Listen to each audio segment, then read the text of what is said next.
حدود کو جو بنیادی طور پہ ہم پھلانگ لیتے ہیں اور اس کو بریک کرتے ہیں، اس حوالے سے بڑا کیٹیگوریکل آپ نے ایک مثال دے کے فرمایا. آپ نے فرمایا کہ اللہ کی حدود پر قائم رہنے والے، یعنی اس کے احکام کی پابندی کرنے والے اور اس کی مخالفت کرنے والوں کی مثال اس قوم کی طرح ہے. اگر خیر کی دعوت دینے والے خیر کی دعوت دینا بند کر دیں اور شر کرنے والے غالب آ جائیں تو پھر ذہن میں رکھیے گا معاشرہ تہس نہس ہو جایا کرتا ہے، تباہ و برباد ہو جایا کرتا ہے. اگر وہ منع نہیں کریں گے، وہ نہیں روکیں گے تو ذہن میں رکھیے گا کہ سوسائٹی کی کشتی یا قوم کی کشتی ضرور ڈوبے گی. آج نچلے حصے والوں نے کہا کہ ہم کشتی کے نیچے سوراخ کر کے پانی لے لیں گے. اب سرکار علیہ السلام فرماتے ہیں الحمدللہ رب العالمین والصلاة والسلام علی سید الانبیاء والمرسلین. تمام دیکھنے والوں کو جنید اقبال کی جانب سے انتہائی محبت کے ساتھ السلام علیکم.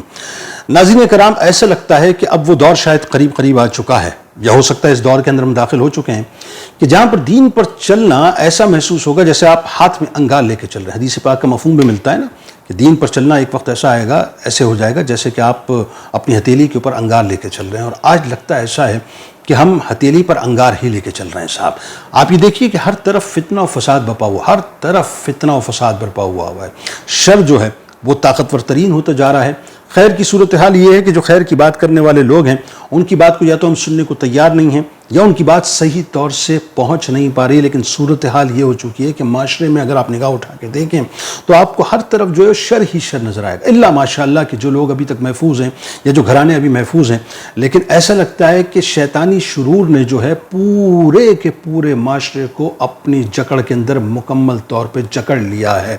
آپ گھروں کی بات کریں تو گھروں کی صورتحال آپ کے سامنے ہے، آپ اداروں کی بات کریں تو اداروں کی صورتحال آپ کے سامنے ہے.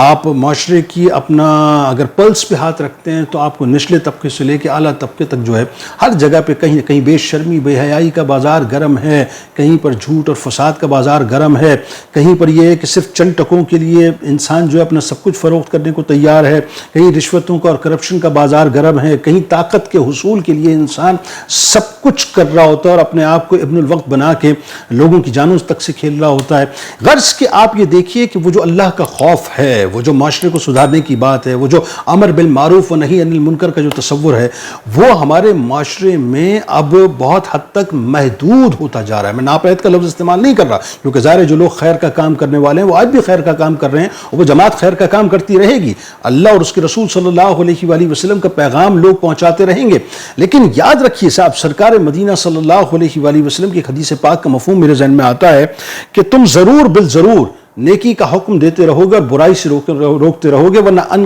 قریب اللہ تبارک و تعالیٰ تم پر عذاب نازل کرے گا. اور تم دعائیں بھی کرو گے تو تمہاری دعا قبول نہیں ہوگی. یہ ذہن میں رکھیے گا. یہ پورا جو معاشرہ ہے نا بنیادی طور پر یہ مربوط ہے ایک دوسرے کے ساتھ. اگر خیر کی دعوت دینے والے خیر کی دعوت دینا بند کر دیں اور شر کرنے والے غالب آ جائیں تو پھر ذہن میں رکھیے گا معاشرہ تہس نہس ہو جایا کرتا ہے، تباہ و برباد ہو جایا کرتا ہے. یعنی اس کی مثال سرکار مدینہ صلی اللہ علیہ وآلہ وسلم نے ایک کشتی سے دی ہے اور بڑی کمال مثال ہے. بڑی ویسے تو ظاہر ہے سرکار مدینہ صلی اللہ علیہ وآلہ وسلم کا ایک لفظ اوج کمال پہ پہنچا ہوا ہوتا ہے، اس میں کوئی دوسری رائے نہیں ہے. لیکن یہ جو مثال ہے صاحب یہ بڑی ریلیونٹ میرا خیال ہے آج کے حساب سے بنتی ہے. کیونکہ آج اب دیکھ لیجئے، آپ کسی سے بھی اگر بات کرتے ہیں مثال کے طور پر انڈیویجول کیپیسٹی میں، آپ کسی شخص کو کچھ سمجھاتے ہیں، کسی خاتون کو کچھ سمجھاتے ہیں تو انسٹنٹ جواب یہ آتا ہے کہ آپ اپنی قبر میں جائیں گے، میں اپنی قبر میں جاؤں گی یا جاؤں گا. یعنی مجھے آپ کی بات سننی بھی نہیں ہے. معاشرے کی صورتحال یہ ہو چکی ہے. آپ صرف اس بات سے اندازہ لگا لیجئے کہ سوشل میڈیا جو ہے اب آپ کے معاشرے کی عکاسی بنیادی طور پر کرنے لگا ہے. آپ کے معاشرے کا ایک آئینہ ہو چکا ہے اور وہاں پر جا کے آپ دیکھ لیجئے صاحب جس لیول کی شیطانی کام ہو رہے ہیں اور جس لیول کی طوفان بدتمیزی ہو رہی ہے اور جو کچھ بھی ہو رہا ہے کہیں سے بھی یہ محسوس نہیں ہوتا کہ ہم مسلمان ہیں اور کہیں سے بھی محسوس نہیں ہوتا کہ ہمیں اس بات کا خوف ہے کہ ہمیں مرنا بھی ہے اور ہمیں اللہ کے حضور پیش بھی ہونا ہے. سرور دو جہاں صلی اللہ علیہ وآلہ وسلم نے یہ جو آج بنیادی طور پہ اللہ کے اور اس کے رسول صلی اللہ علیہ وآلہ وسلم کے قوانین کی پاسداری نہیں کرتے نا اور اس کو توڑتے جاتے ہیں صاحب، بلکہ یہ کہ اللہ کی حدود کو جو بنیادی طور پہ ہم پھلانگ لیتے ہیں اور اس کو بریک کرتے ہیں. اس حوالے سے بڑا کیٹیگوریکل آپ نے ایک مثال دے کے فرمایا. آپ نے فرمایا کہ اللہ کی حدود پر قائم رہنے والے، یعنی اس کے احکام کی پابندی کرنے والے اور اس کی مخالفت کرنے والوں کی مثال اس قوم کی طرح ہے جو قرآن اندازی کے ذریعے ایک کشتی میں سوار ہوئی. ابھی سرکار علیہ السلام ایک کشتی کی مثال دے کے بتلا رہے ہیں. پھر فرماتے ہیں کہ بعض لوگوں کو کشتی کے بالائی طبقے میں جگہ ملی اور بعض لوگوں کو نچلے حصے میں جگہ ملی۔ پھر آپ فرماتے ہیں کہ نچلے طبقے والے اوپر چڑھ کر پانی لیتے تھے تو بالائی طبقے والوں پر پانی گر جاتا تھا، لہٰذا بالائی حصے والوں نے کہا کہ ہم تمہیں اوپر نہیں چڑھنے دیں گے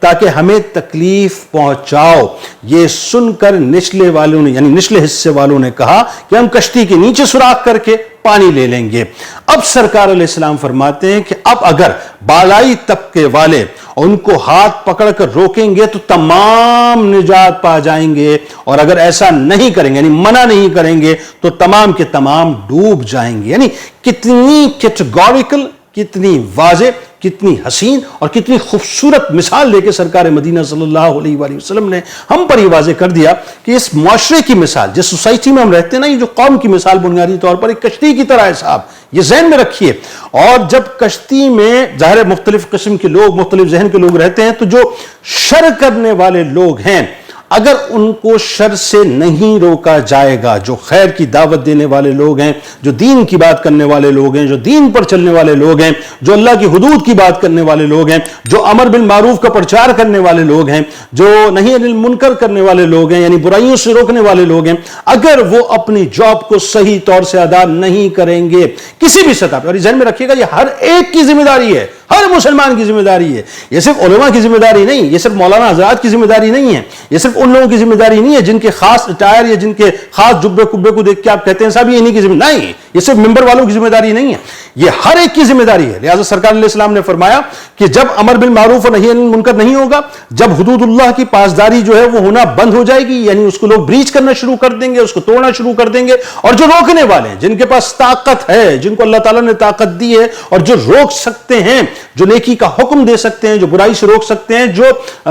اپلائی کر سکتے ہیں معاشرے کے اندر اللہ کے نظام کو، اگر وہ خاموش ہو جائیں گے تو پھر ذہن میں رکھیے گا یہ جو سوسائٹی کی کشتی ہے، یہ جو قوم کی کشتی ہے، پھر اس کو ڈوبنے سے کوئی بھی نہیں بچا سکتا۔ اگر وہ منع نہیں کریں گے، وہ نہیں روکیں گے، تو ذہن میں رکھیے گا کہ سوسائٹی کی کشتی یا قوم کی کشتی ضرور ڈوبے گی۔ آج آپ اپنے معاشرے کا ذرا اوور ویو کر دیجیے، ایک اوور ویو کیجئے، آپ کو اندازہ ہوگا کہ آپ کے یہاں جو ہے وہ ٹرانسجنڈرزم جو ہے وہ کس حد تک بڑھتا چلا جا رہا ہے، آپ کے یہاں بیرا روی کس حد تک بڑھتی چلی جا رہی ہے، آپ کے یہاں بے شرمی بے حیائی کس حد تک بڑھتی چلی جا رہی ہے، آپ کے یہاں کرپشن کس حد تک بڑھتا چلا جا رہا ہے، آپ کے یہاں دو نمبری کس حد تک بڑھتی چلی جا رہی ہے، آپ کے یہاں رشوتیں کس حد تک بڑھتی چلی جا رہی ہیں، آپ کے یہاں ملاوٹیں کس حد تک بڑھتی چلی جا رہی ہیں، آپ کے یہاں جھوٹ دغا بازی کس حد تک بڑھتی چلی جا رہی ہے، آپ کے یہاں کم تولنا اور یوں کہہ لیجیے کہ سب اسٹینڈرڈ چیزوں کو بیچنا کس حد تک بڑھتا چلا جا رہا ہے۔ معاشرہ جو ہے وہ آپ میں بڑھاتے چلے جائیے، ان باتوں کو بڑھاتے چلے جائیے، غیبتوں کا، جھوٹ کا، بہتان کا انبار لگا ہوا ہے، یعنی جو مورل ویلیوز جنہیں آپ کہتے ہیں، مورل ویلیوز، وہ مکمل طور پہ آپ کی تباہ و برباد ہو چکی ہیں، تباہ و برباد ہو چکی ہیں۔ یعنی میں یہ نہیں کہہ رہا کہ آپ تباہی کے دانے پہ آ کے کھڑے ہو گئے، نہ نو وے، آپ تباہی کی گھاٹیوں کے اندر گر چکے ہیں۔ اگر اس موقع پہ بھی روکنے والوں نے نہ روکا، وہی بات ہے، اس موقع پہ بھی اگر سوراخ کرنے والوں کو منع نہیں کیا گیا کہ اس کشتی میں سوراخ خدا کا واسطہ نہ کرو، تم تو ڈوبو گے، پوری کی پوری قوم تباہ و برباد ہو جائے گی، تو پھر ذہن میں رکھیے گا تباہ و برباد خدا نہ خواستہ خاکم بدین ہو جائے گی۔ لہٰذا اپنا کریکٹر ضرور ادا کیجئے، اور قوم کی جو کشتی ہے، قوم کی کشتی کی بات کر رہا ہوں میں، قوم کی کشتی ایز نیشن اپنے آپ کو بچانے کی کوشش کیجئے، اور یہ اسی وقت ہوگا جب آپ کھڑے ہو جائیں اور اپنی سطح پہ اپنا کردار ادا کریں۔ اس دعا، اس امید، اس یقین کے ساتھ اللہ تعالیٰ آپ کا، ہمارا، ہم سب کا حامی و ناصر ہو۔ اللہ حافظ۔